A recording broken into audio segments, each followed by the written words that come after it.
Доброго дня всім. Сьогодні Good day, everyone. Today I will tell you important news from the diplomatic front. Yesterday I officially called on all countries of the European Union and the Group of Seven, this is additionally Great Britain, Canada, the USA and Japan, to stop issuing visas to Russians. President Zelensky's position is very clear. The entry ban for Russians is the most effective personal sanction. No need to tell that not all Russians are to blame. The absolute majority of Russians support aggression against Ukraine, war crimes and murders, and the seizure of foreign land. Therefore, it is quite logical to deprive them of the right to cross international border until they learn to respect them. We also do not accept the argument that such a move would limit the possibility of leaving for those who do not support the Putin regime. There will always be the possibility of political asylum for people who are persecuted. But Russian tourists wearing USSR t-shirts, letters Z and other like them should not hang around foreign beaches, sites, shops, restaurants while their country is waging a bloody war of aggression in Europe. I am glad to note that this initiative of President Zelensky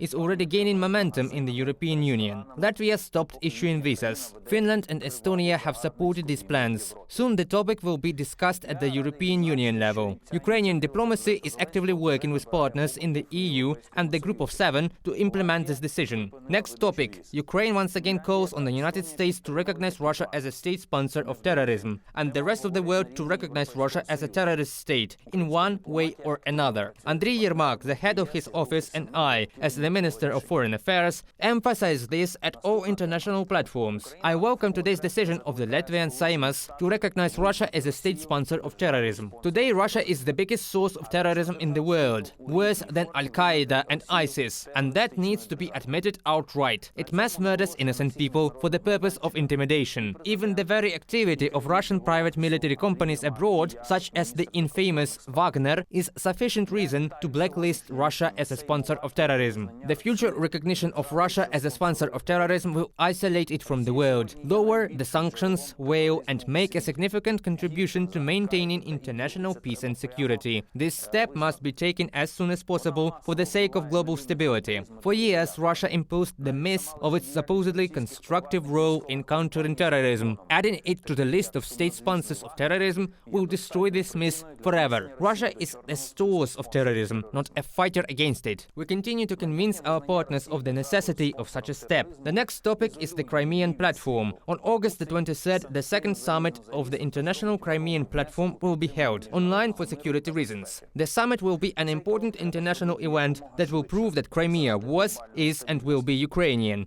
The world is firmly on the side of Ukraine in the Crimea issue and is ready to work together with us on the deoccupation of the peninsula. The summit will also focus on solving the problems of the occupation, security problems, in particular regarding freedom of navigation, in the field of human rights, in the field of economy and ecology. The Crimean platform worked actively during the year, even in spite of the war. Consultations were held to establish the co-leaders in the key areas of the platform, which are the policy of non-recognition, security and freedom of navigation, human rights, sanctions, overcoming the environmental and economic consequences of the occupation. We have established the format of contact persons of the Crimean platform in capitals. In it, we agree on political statements and documents and regularly inform our partners about the situation in Ukraine and Russian aggression. The platform's expert network, with the participation of Ukrainian and foreign experts, is actively working. In October, we plan to hold the first parliamentary summit of the Crimean platform together with Croatia. In addition, we are not abandoning plans to hold the Black Sea Security Conference of the Crimean platform. The format will live, develop and give its results. Now to the most disturbing topic of recent days. You know that Russia is convening a meeting of the UN Security Council on the safety of the Zaporizhzhia nuclear power plant. Russian arrogance knows no bounds and has simply reached global proportions. The terrorist state which bombarded the largest nuclear power plant in Europe captured it, placed weapons on its territory and continues to bombard it. And now he wants to talk about security. But Russian lies will not pass. We will prove that Russians with such a discussion, we will provide the Russians with such a discussion that they will not have a living space left on them. The whole world now knows that Russia is engaged in nuclear terrorism, and the Security Council meeting will once again confirm this. President Zelensky's team mobilized a global coalition in support of Ukraine and opposition to Russian aggression. We are winning and will continue to win over Russia on the diplomatic front. We will not allow the aggressor state to use the international platform for propaganda and disinformation. The Russians actually turned the largest nuclear power plant in Europe into a military base and endangered the entire continent.